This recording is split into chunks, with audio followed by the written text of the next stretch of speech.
I heard the noise of a zip, and I'll never forget that noise that I heard, because that was the moment that I knew that we had lost Uncle Eddie. He was in the room next door, and that noise of that zip was the body bag that Eddie was in.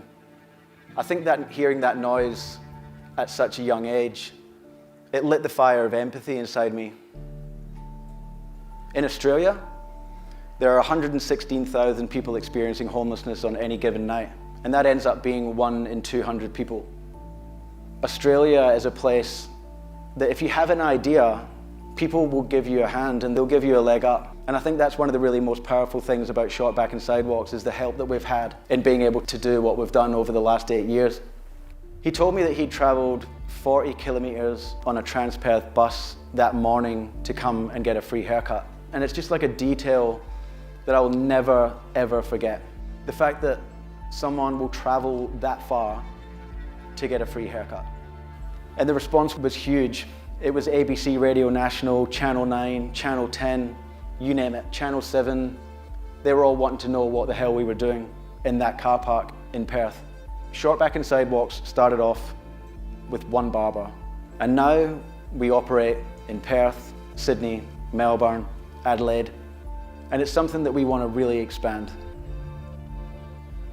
Something happened to Michael today with regards to one of your volunteers, and that he wanted you to know about it. So Michael had been having his haircut at that particular day, at that service, and what had happened was one of our volunteers had called him sir.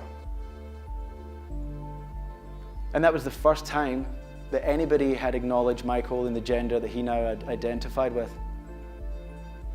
And it was such a pivotal, strong moment in Michael's life that he wanted to tell me about it. And I think that goes back right again to the power that you have in your hands. It's an immense power. And it's something that is literally changing people's lives. You know, the simple thing that money can't really buy.